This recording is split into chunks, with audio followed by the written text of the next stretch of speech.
Let's talk about pregnancy and skincare. During pregnancy, your body is going through a lot of changes. And one thing that should also be changed is your skincare. So today, I'm going to talk about some of my favorite ingredients and products to use during pregnancy and why I recommend them. Hi, I'm Dr. Jenny Liu. I'm a board-certified dermatologist in Minneapolis, and welcome to my YouTube channel. On this channel, I love to talk about all things skin and skincare related. Now, pregnancy is a really exciting time for expecting moms, but it can also be a frustrating time. Our body's going through a lot of changes, and so is your skin. All the hormonal changes often will lead to sometimes really beautiful and glowing skin, but other times acne, hyperpigmentation, like melasma, dry skin. In fact, eczema is one of the most common skin rashes we see. Furthermore, as your body is growing with your baby, that stretching on the skin can lead to undesired stretch marks. That is one of the most common complaints that I get from my patients and followers on social media alike. Now, unfortunately, when it comes to skincare and pregnancy, as well as treating some of the conditions presented during pregnancy, we do have products and medications that we can recommend and prescribe, but understand that those are limited. Now, majority of what we know what's safe to use during pregnancy is derived from retrospective review, case reports, and case series, as well as animal studies or studies done in the laboratory setting and on cells. Those don't always translate to relevance in humans, but that is kind of the best information that we have. As you will or have already seen, the FDA does come out with certain categories like pregnancy category A, B, C, D, and X. Now, majority of what we use in dermatology, prescription, oral, and topical fall in that gray zone, so B, C, and D. And for the majority, most topical things are going to be safe with the exception of what we recommend to avoid, which is topical retinoids and hydroquinone. The reasons these are recommended to be avoided by most dermatologists and providers alike is that we know that oral retinoids like isotretinoin causes birth defects in the developing fetus. As far as the topical version, there are some studies that showed questionable potential, but then later larger scale case reports, case series have not shown it to be harmful. Nevertheless, it is not a risk that providers and expecting moms want to take on. So it's just recommended that all forms of retinoids, whether it's prescription or over the counter, should be avoided. The next ingredient is hydroquinone. Hydroquinone is a tyrosinase inhibitor, is used to treat disorders of hyperpigmentation like melasma. Nowadays in the US, it's only available through prescription. Hydroquinone has been found to have a systemic absorption into your bloodstream from topical application up to 30 to 40%. Even though we don't have really studies that show hydroquinone directly can cause harm to the developing fetus, it has been shown that potentially in animal models, it could be of concern. And because of the high potential for systemic absorption, it's just an ingredient that should be avoided. Along with hydroquinone, I personally recommend avoiding arbutin, which is a derivative of hydroquinone because it can work similarly in action. So again, any detailed prescription or ingredient or product, you should have a conversation with your OBGYN or with your dermatologist. But those are the three general ingredients that I recommend avoiding. Furthermore, in office procedures, there are some that can be safely done and some that should be avoided, including Botox injections, fillers, and certain types of laser and chemical peels. These are going to be performed by your dermatologist, so always inform your dermatologist if you are expecting of that history. Now, it seems like pregnancy, there's a lot of things that we can't use. So what can we use that is going to be helpful in addressing some of your skin concerns? Let's tackle them based on skin concern. Number one, acne. So what is safe to use during pregnancy? One thing that I find and I really love that's effective is benzoyl peroxide. Benzoyl peroxide is great at fighting inflammatory lesions, it's antimicrobial, and it helps to cut down on resistance of bacteria on your skin when you are using other antimicrobial like antibiotic creams. Benzoyl peroxide can be very irritating. One of my favorite ways of using benzoyl peroxide is in a cleanser form. By far, one of my favorite is the CeraVe Acne Foaming Cleanser. I like this one because my skin has become more sensitive and dry as I've aged. And so this is one that I use nightly, and it has not been irritating at all. Benzoyl peroxide is a pregnancy category C ingredient. However, as far as like its studies in humans is limited, mostly done on mouse models. But what we do know is that benzoyl peroxide is metabolized to benzoic acid in your skin. Benzoic acid is found in food. It's used to, for example, bleach flour to give them that white color. So it is very safe to use, especially if you are going to be using it in a short contact time, like in a cleanser. Otherwise, most people, if they are going to use it to treat acne, the other option is spot treatment. And for spot treatment, you're using it to spot treat here and there. So overall, benzoyl peroxide, even though it's a pregnancy category C, is still very much safe to use. Another ingredient that is wonderful for acne and rosacea is azelaic acid. Now, azelaic acid, the most efficacious is going to be a prescription, so 15 to 20%. So if you are struggling with acne, I definitely recommend seeing a dermatologist for those prescription medications. Azelaic acid can help with treating hyperpigmentation, it's antimicrobial and anti-inflammatory. For those who are not able to afford a prescription strength, then you can definitely check out over-the-counter drugstore more affordable versions. The two that I've recommended in my hyperpigmentation video that I have used myself is the azelaic acid from The Ordinary, as well as the one from Naturium. Their 10% emulsion I really like. It's got hydrating oats and niacinamide as well that can help with inflammation and skin barrier support. So these are two that are relatively affordable that I recommend checking out. Now, salicylic acid can be used in pregnancy. It all depends on how you use it and to what extent. Salicylic acid, again, is that pregnancy category C. What you worry about here is that salicylic acid has been used to treat medical conditions like psoriasis, and we do prescribe it in those situations. When it's used extensively to large body surface areas, especially on inflamed skin like psoriasis, it has been shown that it can lead to systemic absorption, but often less than the dose of a baby aspirin. But what essentially you're worried about with salicylic acid is if you are using it in large quantities and frequently, potential salicylic poisoning. With that, in general, what we found is that salicylic acid, when it comes to use during pregnancy, if you limit the use as well as the frequency, it's most likely going to be fine. So what I mean by that is using a salicylic acid cleanser or use it to spot treat here and there. What you don't want to do is use a beta hydroxy acid or salicylic acid peel, because that's larger surface area. And the same thing goes with moisturizers. You definitely want to avoid moisturizers with salicylic acid in them, because chances are you're going to be applying that on large surface areas of your skin more frequently. One of my favorite ways of using salicylic acid is in a cleanser, and it helps to unclog pores, give you that light exfoliation, and it's something I find that most people do tolerate fairly well using on a regular basis. So a couple of my favorite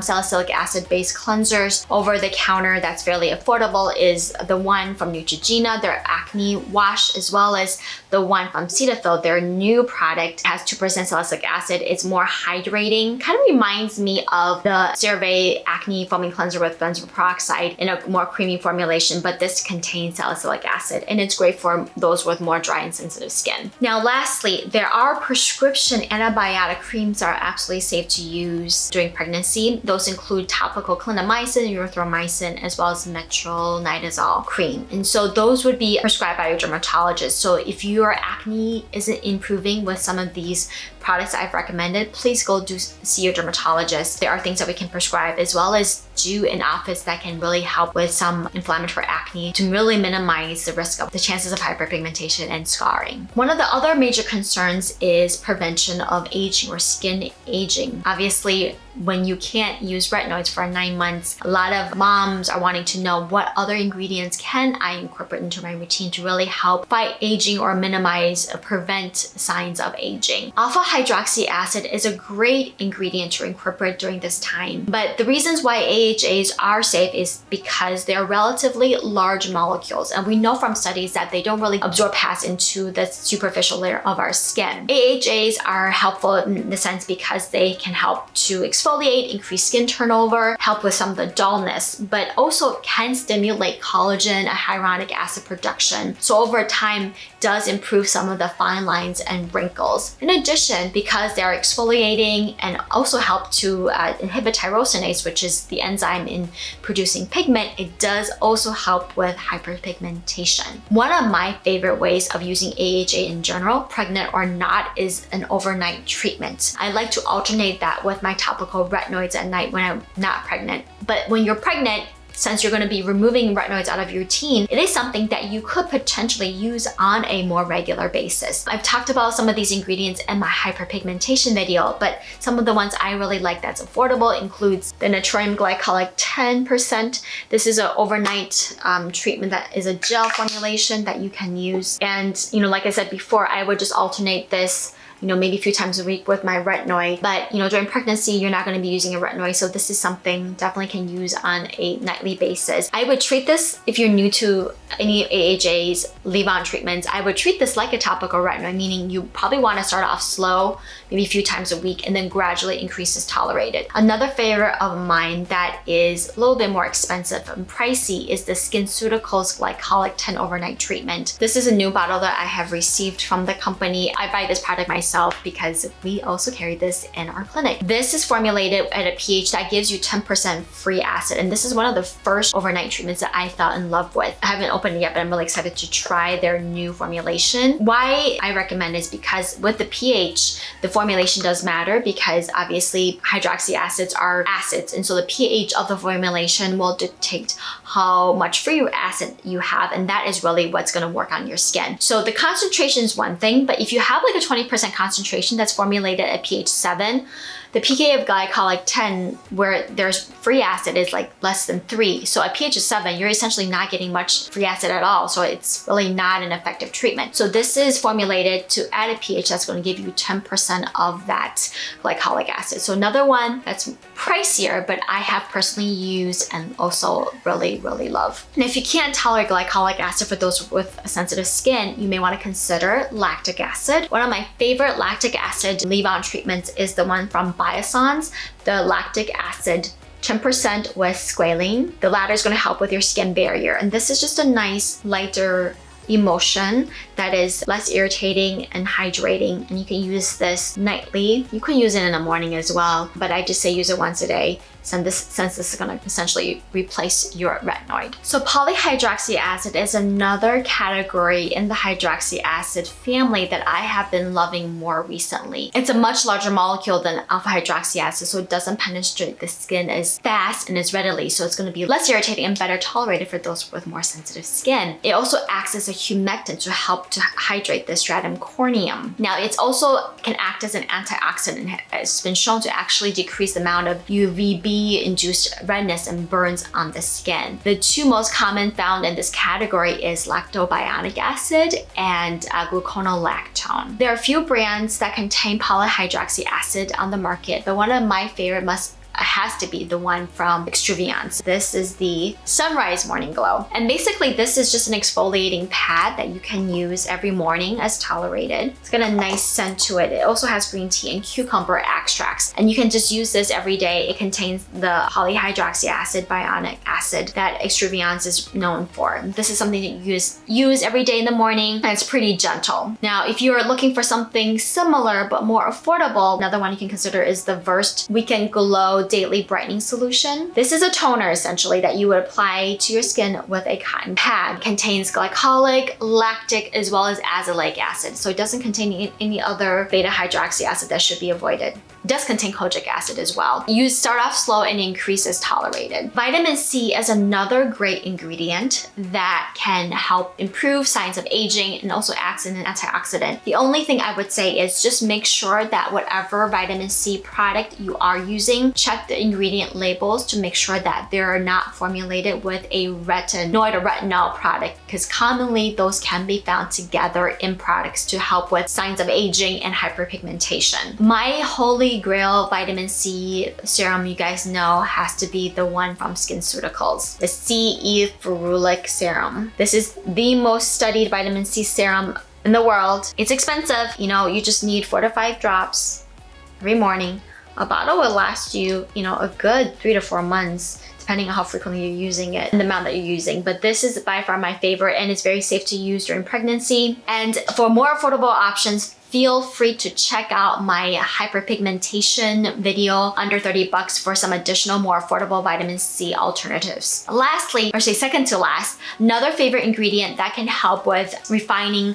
improving some of the signs of aging is hyaluronic acid. Hyaluronic acid is a large molecule. Our skin makes that naturally. It sits in the dermis and kind of is what gives our skin that like plumpness, if you will. Obviously, it degrades over time. Two of my favorite hyaluronic acid products, and I do have quite a few, but two that I go back to over and over again is the one from Vichy, Mineral 89. This has a blend of hydrolyzed low and high molecular weight hyaluronic acid along with Vichy's volcanic water, and there has been lots of clinical studies done on this supporting its antioxidant benefits, but more importantly, skin barrier, supporting the skin barrier when it comes to irritated skin, rosacea prone skin, can even be used after procedures. And it's just a great hydrating serum all around. So highly recommend this. Another one that I really like is the SkinCeuticals HA Intensifier. This contains hyaluronic acid that sits on top of your skin to help with hydrating the skin. But what is interesting about this formulation is that they've actually done studies of skin before and after use and actually taken skin biopsies.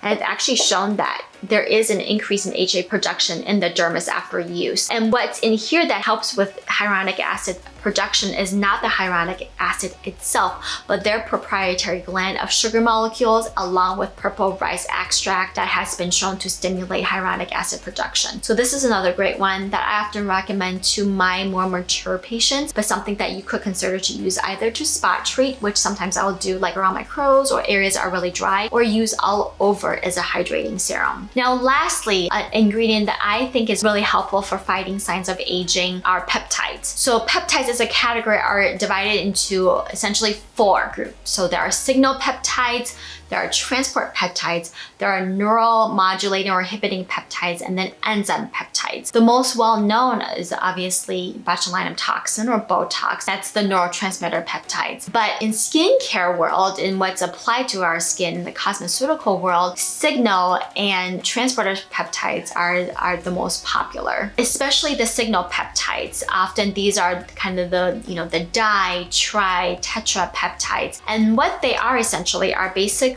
molecules of amino acids that mimic important structures in our skin, for example, collagen type 1. And these are basically part of that collagen peptide makeup, but are broken down into smaller pieces.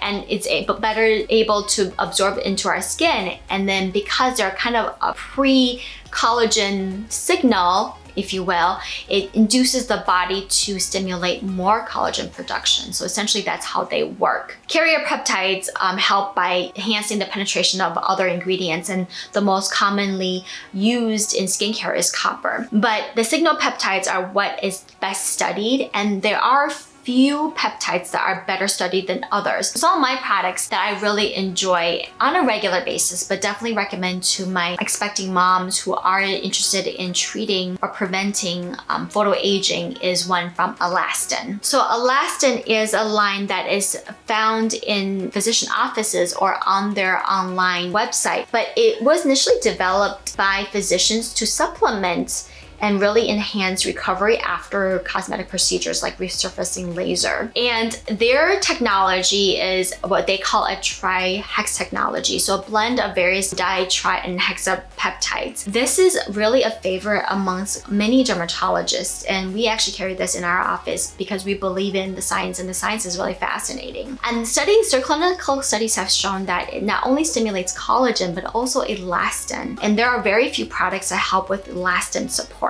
This is not cheap though, and so a more affordable option that I like is from The Ordinary, their buffet serum, and this contains a blend of various different peptides, and this is just a regular clear, somewhat viscous serum. Obviously, I don't have access to the studies from Ordinary, if any, but at the very minimum, it's a fairly affordable serum. If anything, it's adding as a humectant, helps to hydrate the skin and help to support the skin barrier, and that in itself can be helpful in improving and maintaining the skin and finding signs of aging. Peptides Peptides and moisturizers is another great option to consider, especially when it comes to skin changes during pregnancy.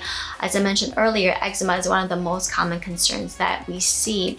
And so one of my favorite affordable moisturizers that contain peptides is the CeraVe Skin Renewing Night Cream. And this contains, their ceramides, but also their blend of peptides. And this is just an overall really thick and hydrating moisturizer that I love to use all year round when my skin is dry, but especially if my skin is just needing a pick-me-upper and I want something super thick that's gonna feel like my skin is hydrated. And so this is something that I will kind of pull out of my drawer. When it comes to treating stretch marks, unfortunately, I don't have a lot of really good evidence-based advice to offer you, just because the causes of stretch marks are multifactorial. Genetics play a huge role. Rapid fast weight gain is also a risk factor. However, what we do know is that keeping your skin healthy is really, really important and may help to mitigate the development of stretch marks. Obviously, it's not a guarantee.